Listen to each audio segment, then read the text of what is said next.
There is a secret opportunity in 2026 to get coaching clients way faster than social media with a podcast. And we're not talking about an interview podcast or you being interviewed on one either. I'm Tig. I'm Anthony. And over the last 3 years, we've generated $1 million with our coaching business.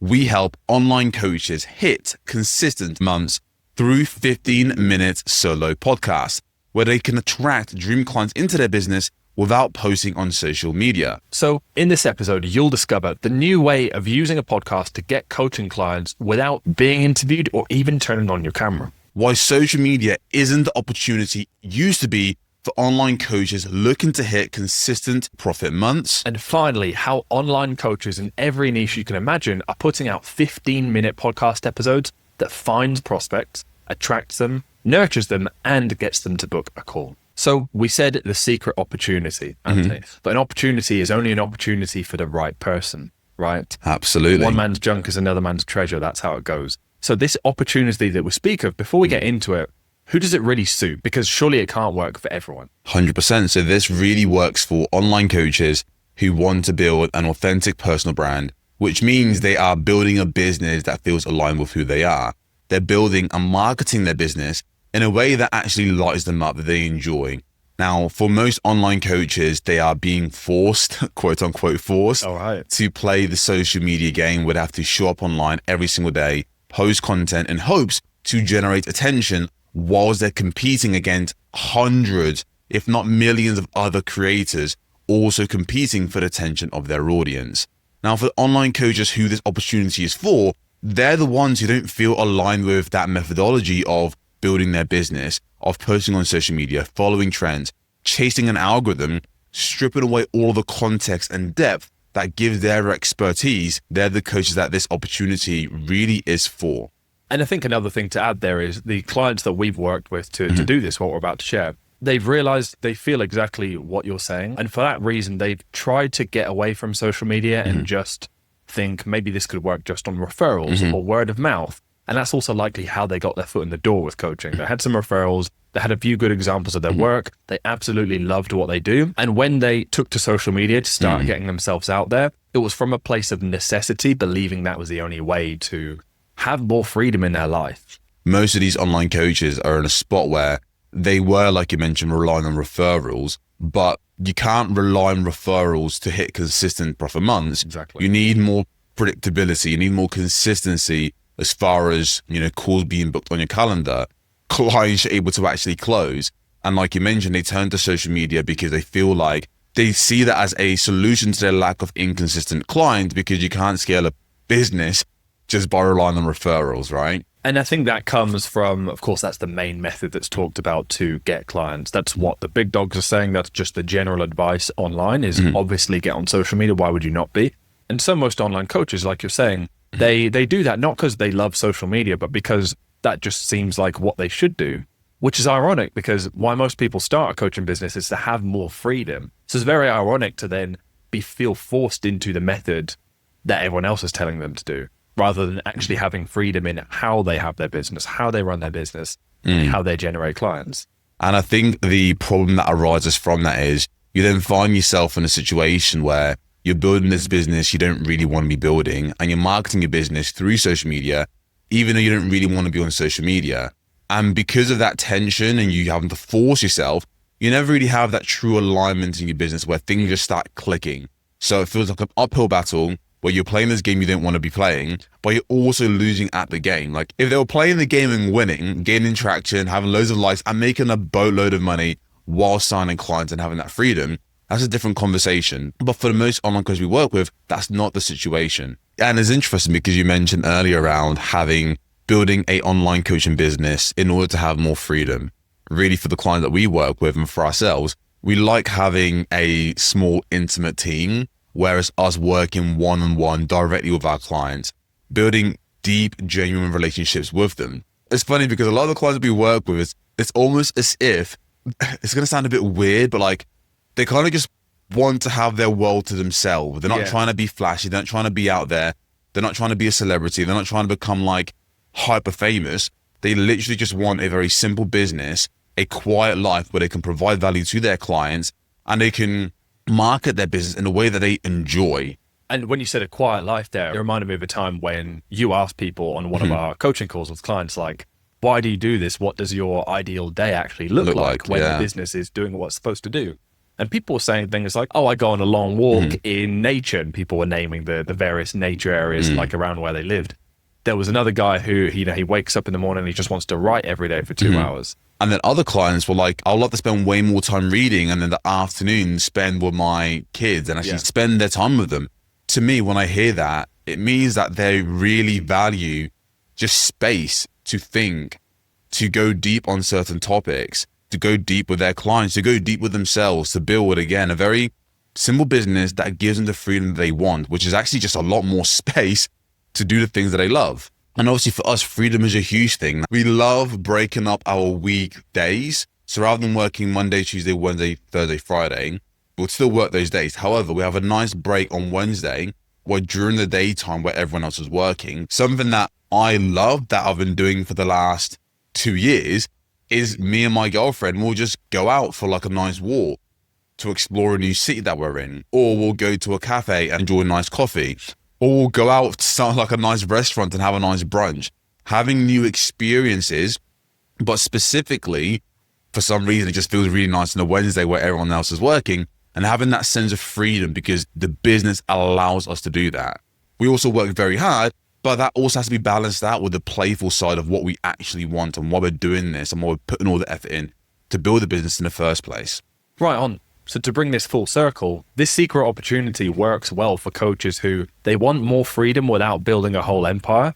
And they've kind of had an inner intuition of like, yeah, social media isn't really why I started building a business for. I didn't think it would look like this. I guess I have to, but surely there's another way. There is, right? We've been helping coaches for years build businesses that make consistently their way, not the way everyone else tells them to. And I say that because the method that we use is probably one of them is, I would say, one of the most off-script methods that is there online in the industry today.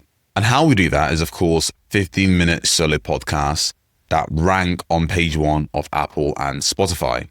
Now, people might be hearing this in podcasts.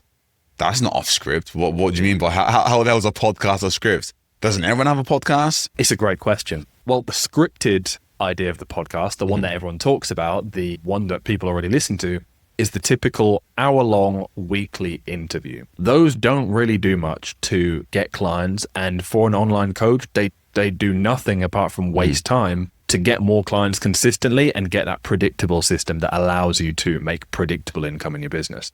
And I think a major reason why that is because so many online coaches who are out there see other online coaches starting podcasts about their expertise. The amount of times I've heard people say, oh, everyone has a podcast now. Right. But the online coaches who are launching these podcasts have the completely wrong format. So they're focusing on interviewing guests, but by them interviewing the guest is now the person who's seen as authority in that conversation. Now, if you're trying to land clients for your business and you're the person who needs to be viewed as an expert, but you're inviting guests onto your podcast to share their expertise with your audience, it's a recipe for a disaster. And that's what most online coaches who do start podcasts, that's the script that they follow. And it's a broken script that doesn't allow them to actually attract dream clients into their business. They actually send their guest clients instead of them landing clients. So again, the 15-minute solo podcast is an online coach with a mic speaking to their audience directly rather than the typical on-script, which is an interview-based show. Absolutely. I love how you kept the on-script and off-script going there. Yeah. Because that's really what it is. Weekly interview is the on-script version of a podcast, but that's not what we're talking about. 15-minute solo podcast definitely goes off the script. And not only because it's solo, no guests, but because it's 15 minutes as well, which, number one, just makes it way more doable for coaches to get started with and get some momentum with it quickly and it not take over their life. Number two, makes it way easier for people to discover them. People think everyone has a podcast and everyone listens to podcasts. One of those is true. Everyone does listen to podcasts. The stats and people listening right now, they can go and look them up for the specifics. More people are listening to podcasts every year. That has been on a very, very, very steady rise. But meanwhile, the active number of podcasts has gone down in the last couple of years. This is because of basically what you already implied. podcasting is obviously really popular to the point where people say, oh, everyone's got a podcast. When we tell people about our business, like people that are not podcasters or not clients, just even people outside of work, it's like, oh, that's great. Yeah, podcasting is the thing right now. Yeah, it is. But for the podcaster's point of view, and for the coaches who are starting podcasts, it's been really tough. Most podcasters quit. It's like over 90% quit. Now the number of active podcasts reflects that because it's a lot less than what it used to be. And having worked with 250 plus business owners and spoke to thousands of podcasters over the last 4+ years, and the reason why most coaches end up failing and quitting is because their shows don't grow and their shows don't make money. And when you say make money, you mean attract clients. Correct. To the show, right? And the reason why is because they have the wrong format, like we mentioned. They're an online coach who wants to sign new clients, but then they have an interview-based show format, which is in complete misalignment to generating clients for your coaching business. That's the first thing. The second reason, the most important one, is the fact that most people, because you go on social media and you see a bunch of clips online from podcasts, when an online coach gets into the space, they think the way that they can grow their podcast audience is by taking their long form video podcast, clipping that up and then posting on social media in order to get exposure for their podcast. Which is the completely wrong approach for small coaches who are starting out, which is another point as well here, which is like all the information about how to grow a podcast and get clients from it is geared towards famous people, the big interview, like the household names that everyone knows. But when it comes to advice and like a clear path forward to growing a podcast for a small coach, like small, they're not famous, to get clients specifically, there isn't really much of a known path out there on the internet. So many people try do it themselves, go off the wrong tracks because they copy the tactics meant for the famous people, like, you know, go viral with short form clips. And that is another example of the on-script strategy that most online coaches use, which is they try to grow their audience by promoting on social media. But social media is a terrible way to grow a podcast. It doesn't actually work. No one's opening up LinkedIn, Instagram, or TikTok to find and listen to a podcast. That's not how they discover shows. And of course, for us, we grew our podcast, landed clients consistently from it, and helped other clients, online coaches, do the exact same without needing at all to post short form content online. Right. And the way we did that was actually a way simpler, way less complicated approach to growing an audience and attracting dream clients using 15-minute solo podcasts. Was it an off-script approach? Or it was an off-script approach, right? Perfect. So the off-script approach was actually thinking from the perspective of how do listeners find new podcasts to listen to? What do they do? What are the actions that they take? They don't open up LinkedIn or Instagram or TikTok to find new podcasts. So then go, let me just open up my distraction platform and just get hit with some and just see what short form content hits me in the face, then go check out that video for an hour instead. They don't go to conferences to find out guest speakers who have podcasts. No, they just open up their podcast platforms, Apple and Spotify.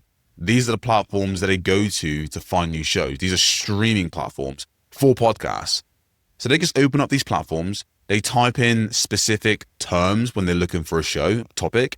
So for example, how to grow my coaching business or how to make it as an actor. And they find the podcast that helps them grow their coaching business, or they find the podcast that helps them become a better actor. And that's how they find these podcasts to listen to. So this is what we figured out was a way to reverse engineer that process of, if we know that people are going onto these platforms and searching these search terms to find specific shows, how do we get our clients to show up as a result and shown to those listeners, those dream clients, when those dream clients are looking for their content?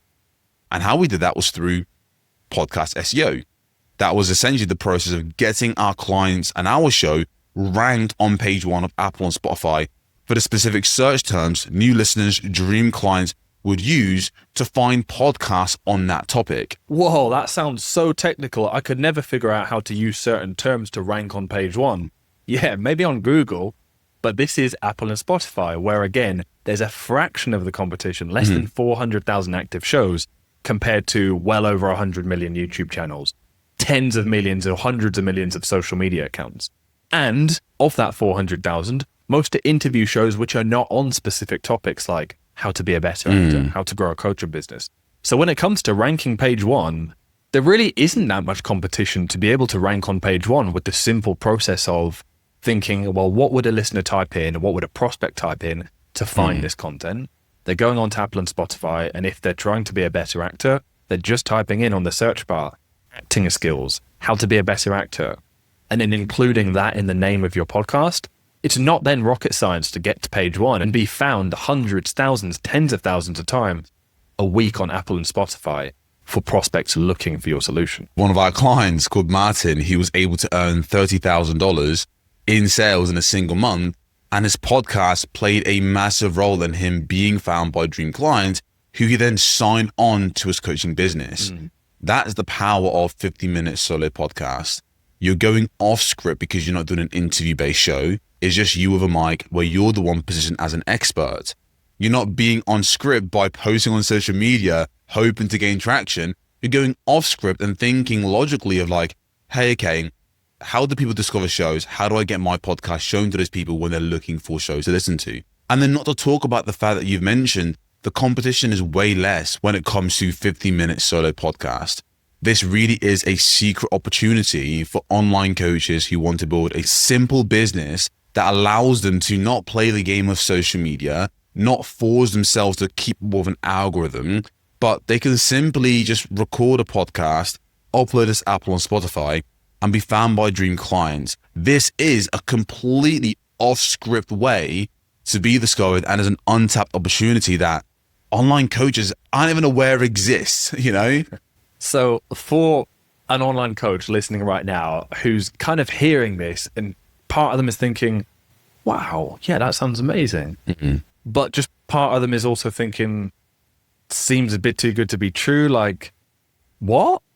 Really? Like, it kind of just doesn't fully believe it enough to go and do anything different after this video. They'll just hear this information, but some part of them almost won't know what to do with it, or just still be questioning it. So they won't then take the action. So they won't then take action and change course. What would you say?